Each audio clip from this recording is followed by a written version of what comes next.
Good afternoon बच्चों। आज मैं वरिष्ठ व्याख्याता पहलवान सिंह राजपूत कक्षा 11 बाड़े संकाय के लिए, जिसका सब्जेक्ट है अकाउंटेंसी, इसको वही खाता व लेखांकन के नाम से भी जानते हैं। इसकी इकाई 3 रोकड़ बही, इसको केस बुक के नाम से भी जानते हैं, भाग 2 लेकर आपके सामने उपस्थित हूँ। पिछले भाग में बच्चों मैंने आपको रोकड़ बही लिखना बताई थी। रोकड़ बही कैसे लिखी जाती है। रोकड़ बही बच्चों सहायक बही भी है और प्रधान बही भी कही जाती है। ये एकमात्र ऐसी बही है जो 2 in 1 का काम करती है। इसका अर्थ ये हो गया बच्चों, रोकड़ बही रखने पर फिर रोकड़ खाता रखने की आवश्यकता नहीं होती है।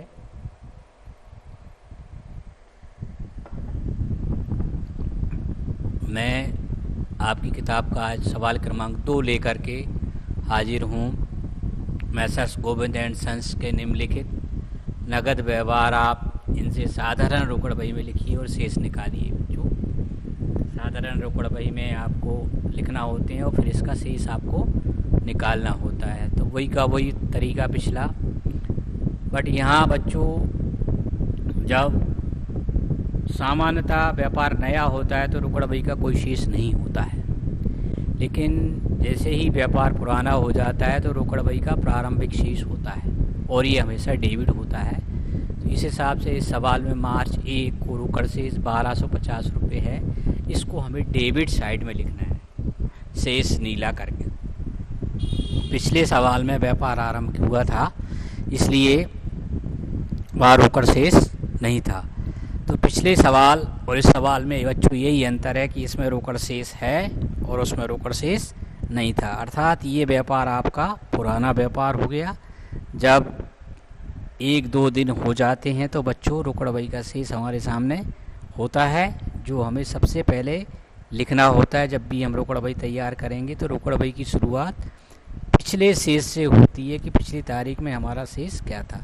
तो ये सवाल क्रमांक 2 आपकी किताब का पेज नंबर 222 पर है। यहाँ बच्चों ध्यान रखना है कि ये सवाल हल करते समय आपको केवल हल करना है, जो महत्वपूर्ण चीज़ है वो हल करना है। बाकी आपको सवाल पूरा नहीं उतारना है, केवल इसका आंसर उतारना है। सवाल के लिए आप पेज नंबर लिख करके देख लें कि प्रश्न क्रमांक 2/222 लिख दें। पेज नंबर आगे पीछे हो सकते हैं नई पुरानी किताब में आप, लेकिन पढ़ने मैंने सुविधा के लिए आपका पूरा प्रश्न भी टाइप कर दिया है। उस प्रश्न को भी आप देख सकते हैं। फिर राजेश को चुकाए भुगतान हुआ, भुगतान पक्ष में लिखा जाएगा अर्थात क्रेडिट साइड में। नकदी माल बेचा ये प्राप्ति पक्ष में लिखेंगे अर्थात डेबिट पक्ष में। शिव से रोकड़ प्राप्त हुई है प्राप्ति पक्ष में लिखेंगे डेबिट साइड में। नगद क्रय भुगतान पक्ष में लिखेंगे क्रेडिट साइड में। वही का वही नियम है बच्चों, नगद पैसा आए तो डेबिट में लिखना है, जाए तो क्रेडिट में। डेबिट मतलब प्राप्ति पक्ष होता है, क्रेडिट मतलब इसका भुगतान पक्ष होता है। सिंपल सा काम होता है, किस खाते से पैसा आया उसका नाम विवरण में लिखना होता है, किस खाते में गया उसमें नाम लिखना। मजदूरी दी क्रेडिट में आएगी भुगतान पक्ष में। निजी उपयोग के लिए निकाले ये भी भुगतान पक्ष में आएगा, आहरण कहलाएगा जी। गोपाल को दिए ये भी भुगतान पक्ष में आएगा, गोपाल का खाता आएगा। नगद बिक्री की ये सेल्स अकाउंट में आएगा, प्राप्ति पक्ष में आएगा। और किराया दिया ये भुगतान पक्ष में आएगा, किराया खाते में आएगा। इनसे मैं आपको बता दे सकता हूँ कि इनके दूसरे खाते कौन से हैं। राजेश का खाता आएगा इसमें 2 नंबर में। 3 में विक्रय खाता आएगा, इसमें शिव का खाता आएगा, इसमें क्रय खाता आएगा। 21 मार्च में मजदूरी खाता आएगा, 25 मार्च में आहरण खाता आएगा, 26 मार्च में गोपाल दास का खाता आएगा, 28 तारीख में विक्रय खाता आएगा और 31 तारीख में क्रय खाता आएगा। तो इस तरह से बच्चों ये प्रश्न हो गए। फिर इनकी वही मैंने जनरल एंट्री बना करके आपको दिखाई है। राजेश से चूँकि प्राप्त हुए हैं पैसे, राजेश को पैसा चुकाया है तो राजेश का खाता डेबिट किया है और रोकड़ खाता क्रेडिट करेंगे। तो रोकड़ खाते के इसको क्रेडिट साइड में भुगतान में लिखेंगे, विवरण में राजेश का नाम आएगा। ये जनरल लिखने का मकसद मेरा ये था कि बच्चों आपको रोकड़ खाते के विपरीत खाते का नाम भी आपको मुझे बताना था। तो यहाँ मैंने लिख के भी बता दिया और बोल के भी बता दिया है, तो आप आसानी से इसको समझ सकते हैं। क्योंकि जब आप रोकड़ बही में लिखेंगे तो विवरण वाले कॉलम में आपको विपरीत खाते का नाम लिखना होगा। ये एक तरह से आंसर आपको नहीं लिखना है ये वाला, मैन आपको रुकड़ बही बनाना है। ये तो केवल समझने के लिए मैंने चार्ट बना के आपको दिखा दिया, इससे आपकी जनरल का भी एक बार अभ्यास हो जाएगा, क्योंकि बिना जनरल एंट्री के खाते होते ही नहीं हैं। सबसे पहले व्यापार में कोई भी लेन देन होगा तो उसको जनरल में लिखा जाता है, फिर खाता बही में। तो रोकड़ बही चूँकि सहायक बही भी है और खाता बही भी है। विक्रय किया है तो रोकड़ खाता डेबिट टू विक्रय खाता, ये प्राप्ति पक्ष में लिखेंगे, विवरण में विक्रय लिखेंगे। सैम शिव से प्राप्त हुए हैं, रोकड़ खाता डेबिट होगा टू शिव होगा, प्राप्ति पक्ष में शिव आएगा। क्रय माल खरीदा है, क्रय खाता टू रोकड़ खाता, भुगतान पक्ष में क्रय खाता करके लिखेंगे। मजदूरी दी है, भुगतान पक्ष में मजदूरी खाता डेबिट टू रोकड़ खाता 50 रुपये, भुगतान पक्ष में आएगा।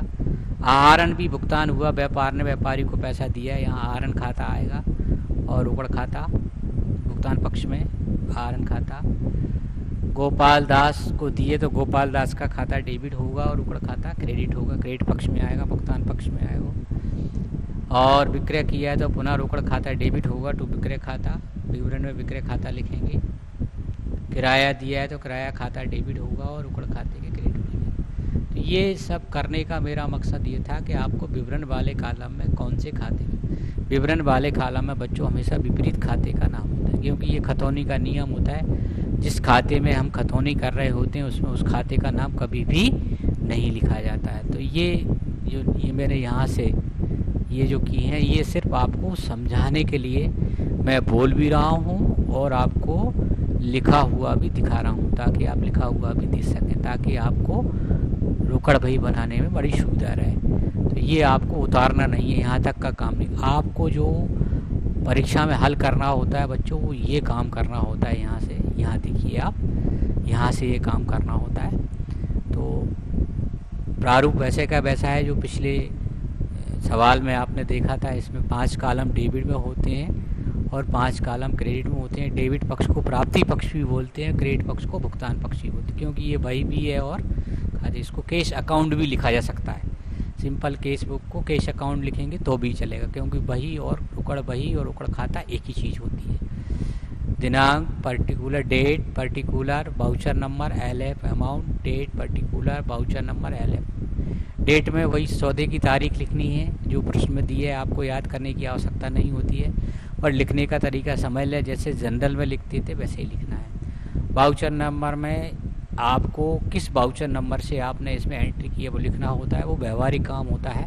जब किसी व्यवसाय की इकाई में आप कैश बुक लिखेंगे तो वहाँ पहले आप इसका वाउचर तैयार करेंगे और उसका नंबर यहाँ डालना होता है। नंबर 1 से शुरू होता है, पहले वाउचर के लिए 1, 2, 3, 4, 5, 6 इस तरह से आगे बढ़ते चले जाते हैं। नंबरिंग करने का उद्देश्य होता है कि ताकि हम संबंधित, यहाँ चूँकि लेन देन संक्षिप्त में लिखा है और हम इस सौदे का पूरा विवरण देखना चाहें तो वो हमें वाउचर में ही मिलेगा, तो हम संबंधित वाउचर में देख करके आसानी से पता कर सकें कि ये वास्तव में क्या खरीदा, क्या बेचा, किसको लिया, दिया है, वो सब डिटेल उसमें मिलती है। इसलिए वाउचर में LF में जब ये चूँकि बही है, चूँकि सहायक बही है, जब खाते में इसकी खतौनी होगी तो अभी यहाँ एक पक्ष कंप्लीट हो रहा है डेबिट, तो इसका क्रेडिट पक्ष दूसरा खाता होगा।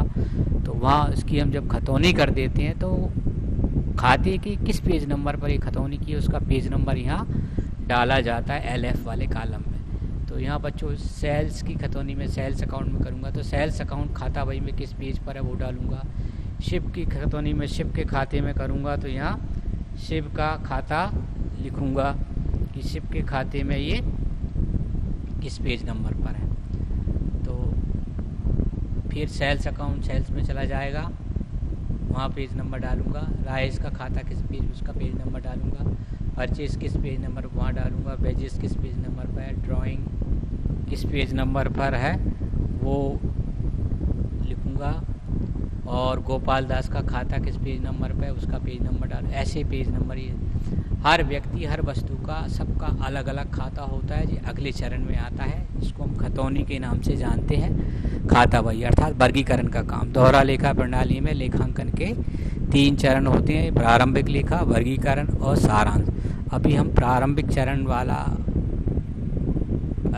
के विषय में अध्ययन कर रहे हैं, जिसमें एक जनरल थी, वो जनरल का विभाजन करके हमने सहायक बहियाँ तैयार कर रहे हैं। तो बच्चों देखो सबसे पहले मैंने बैलेंस, ये बीडी होगा बच्चों, इसको बीडी करके लिखना, सीडी गलत लिखा गया, ये बैलेंस बीडी आएगा। प्रारंभिक शेष हमेशा बीडी करके आता है, अंतिम शेष सीडी करके आता है। मतलब 1 मार्च को हमारे पास 1250 रुपये थे। इसको बीडी जरूर कर लेना आप ध्यान से, यहाँ बीडी लिखना है, सीडी लिखा गया। बैलेंस बीडी 1250 रुपये। फिर माल बेचा है, बेचने से प्राप्त आया है तो सेल्स अकाउंट, प्राप्ति है, माल बेचते हैं तो पैसा आएगा। सीधा सा जो पैसा आए वो इधर लिखना है, जाए वो इधर लिखना है। प्राप्तियाँ इधर, भुगतान किस खाते से आए उस खाते का नाम। शिव लिखा है, स्पेलिंग शिवा भी हो जाती है, SHIV है, कोई दिक्कत नहीं है स्पेलिंग की, तो आप ऐसा लिखेंगे तो भी चलेगा। इससे मिले हैं चूँकि पैसे, और फिर विक्रय हुआ है, तो हमें 3 बार ही मार्च के महीने में पैसे आए हैं। सेल्स अकाउंट से 100 रुपये, शिव के अकाउंट से 230 रुपये और सेल्स अकाउंट से 480 रुपये। 1250 हमारे पास पहले से थे। इस तरह से मार्च के महीने में हमारे पास जो जोड़ हो गया वो बच्चों 2060 रुपये हो गया, ये कह सकते हैं। इसको ऐसे पढ़ा जाएगा, मैं आपको कि रुकड़ बई को पढ़ो तो कैसे पढ़ोगे। 1 मार्च को हमारे पास जो पैसा था बच्चों कितना था, 1250 रुपये था। एक बार सेल से 100 आए, शिव से 230 आए, फिर सेल से 480 आए। तो इस तरह से हमारे पास जो है 7, 6, 7, 810 रुपये आए और 1250 हमारे पास पहले थे, तो टोटल हो गया 2060। अब गया कहाँ कहाँ, राजेश को हमने पैसे दिए बच्चों 500 रुपये, माल खरीदा परचेज अकाउंट में चला गया 240, मजदूरी दी, इसको वेजेस अकाउंट बोलते हैं 50 रुपये, निजी उपयोग मतलब इसको आहरण बोलते हैं, ड्राइंग अकाउंट में चले गए 100 रुपये, गोपाल दास को दिए 500 रुपये और किराया दिया हमने, इसको रेंट बोलते हैं 140 रुपये। तो इस तरह से 1, 2, 3, 4, 5, 6 खातों में राशि हमारी चली गई। सिंपल सा काम होता है, केस बुक लिखना बड़ा सरल काम होता है बच्चों। जो पैसा आए उसको डेबिट में लिखो, जो पैसा जाए उसको करो। बस खाते का नाम सही ढंग से याद रखना है, वो अभ्यास से आप धीरे धीरे करके सीख जाएंगे।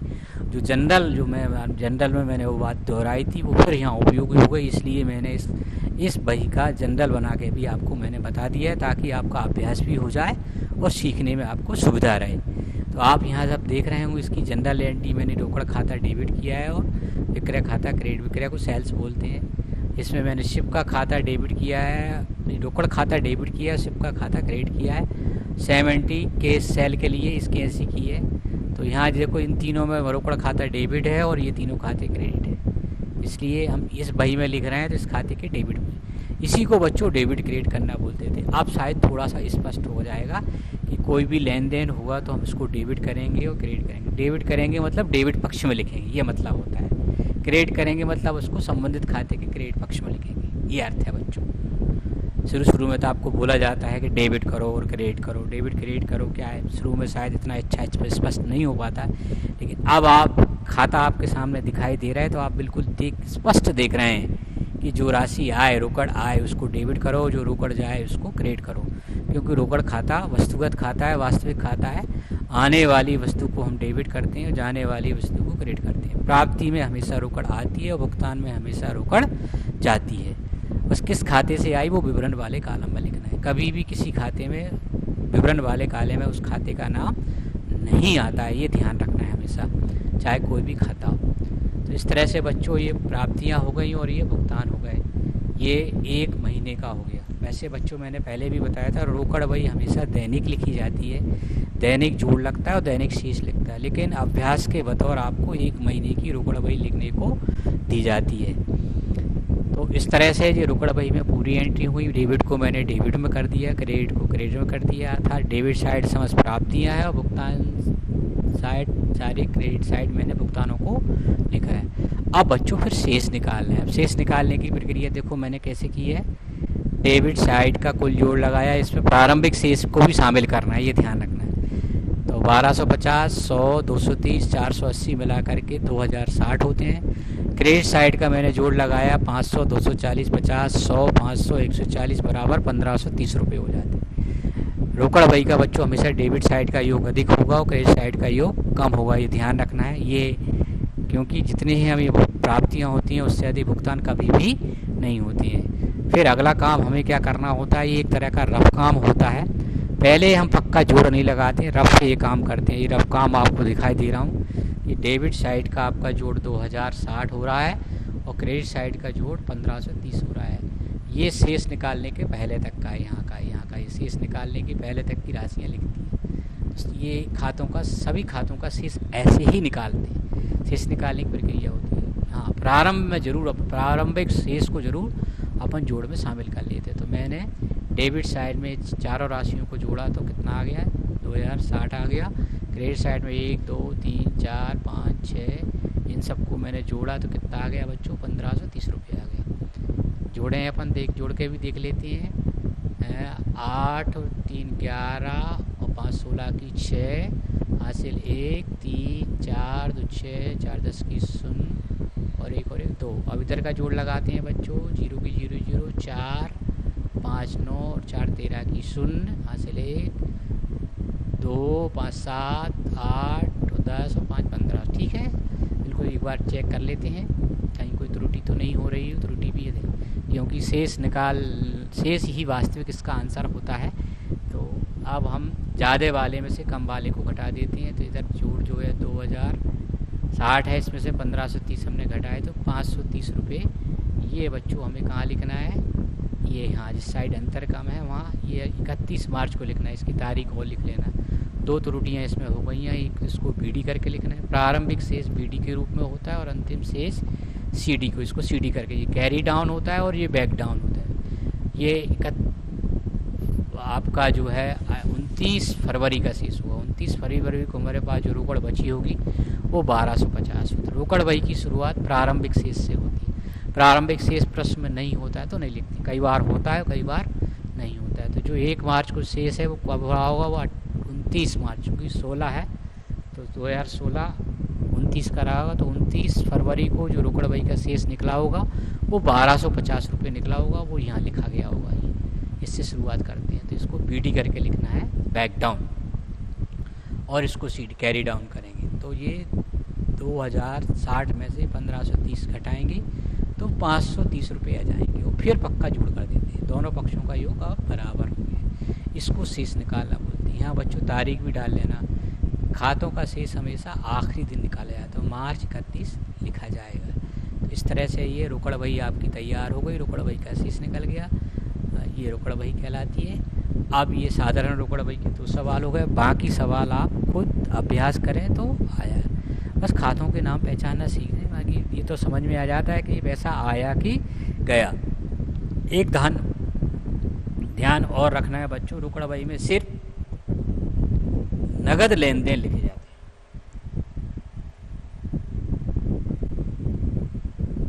अर्थात वे सौदे जो नकदी में हैं। कई लेन देन ऐसे होंगे जहाँ रोकड़ प्रभावित नहीं होगी, रोकड़ खाता नहीं होगा, वो नहीं लिखना है। तो उसको आप मनी मन जनरल एंट्री करके समझ सकते हैं कि इसमें रोकड़ आ रही है कि नहीं आ रही। जैसे पिछले वाले सवाल में एक आपका उदाहरण था जहाँ पर आपने देखा था कि राम को माल बेचा था। तो राम को यदि हम माल बेचेंगे तो राम डेबिट होगा, टूट करेगा। जब हम किसी व्यक्ति से उधार चीज़ खरीदते और बेचते हैं तो उधार की श्रेणी में आता है, और किसी को नगद देते लेते हैं तो वो नकदी की श्रेणी में आ जाता है। तो इस तरह से बच्चों ये रोकड़ बही, साधारण रोकड़ बही तैयार हो गई। अगले वीडियो में मैं आपको 2 खाने वाली रोकड़ बही के विषय में बताऊँगा कि 2 खाने वाली रोकड़ बही कैसे तैयार की जाती है। 2 खाने वाली रोकड़ बही बच्चों यहाँ बिल्कुल ऐसा का ऐसा प्रारूप रहेगा, बट यहाँ एक कॉलम और बढ़ जाएगा बैंक का, एक इधर बढ़ जाएगा और एक उधर बढ़ जाएगा। तो 2 खाने वाली रोकड़ बही में 12 कॉलम हो जाते हैं। इसमें 10 हैं, 5 डेबिट साइड है और 5 क्रेडिट साइड। इसको दायां बायां नहीं बोलते, यही बच्चों डेबिट क्रेडिट, इसी को डेबिट क्रेडिट बोलते हैं। डेबिट साइड में लिखना डेबिट करना बोलते हैं, क्रेडिट साइड में लिखना क्रेडिट करना बोलते हैं। तो इसका बेस जनरल से ही तैयार होता है, वहीं से तैयार हो जाते हैं जनरल से ही। इसी तरह से सब तरह के खाते बनाए जाते हैं। यहाँ ये कच्चे जोड़ यहाँ नहीं लगाना है बच्चों, ध्यान रखना है। कच्चे जोड़ करने के लिए अलग प्रक्रिया करना है। शेष पक्का आ जाए तभी दोनों पक्षों का बराबर जोड़ लगा देते हैं। यहाँ 1530 मैंने नहीं लिखी, आपको नहीं लिखना है। जोड़ हमेशा एक सीध में लिखना है, ये भी ध्यान रखना है। देखो यहाँ लेन देन नहीं है तो इतना मैंने खाली छोड़ दिया, खाली पड़ा रहता है। बस सीध हमेशा खातों का जोड़ एक सीध में आता है, और जिस तारीख के सामने सौदा उस तारीख 2Y का इस्तेमाल करना है। डेविड साइड में टू, टू का मतलब से होता है, बाय का मतलब को होता है। हिंदी में को और से लिखा जा सकता है, पर अंग्रेजी में लिखे तो बस साधारण से वर्ड हैं बच्चों, याद भी हो रहे होंगे, कठिन नहीं है। इंग्लिश में सवाल करने का उद्देश्य मेरा यही है कि ताकि अंग्रेजी माध्यम के विद्यार्थी भी इसका लाभ ले सकें। तो इस तरह से ये आज का ये सवाल आपका पूरा हो गया है। अगले वीडियो के लिए आप इंतज़ार करें। Thank you very much. आप नवांकुर की चैनल को ज़रूर सब्सक्राइब करें, उसको लाइक करें। आपने डिजिलेशन डाउनलोड नहीं किया तो अवश्य कर लें, क्योंकि सभी कक्षाओं के वीडियो, सभी विषय के वीडियो नवांकुर की डिजिलेशन साइट पर डले हुए हैं। तात्कालिक परिस्थितियां ऐसी हैं कि हम और आप आमने सामने बैठ के पढ़ाई नहीं कर सकते हैं, तो वीडियो के माध्यम से ही आपको सिखाया जा रहा है। जितना हो सकते सीखें, परिस्थितियां अभी अनुकूल नहीं हैं, तो घर पर रहें, स्वस्थ रहें। आज के लिए इतना ही। थैंक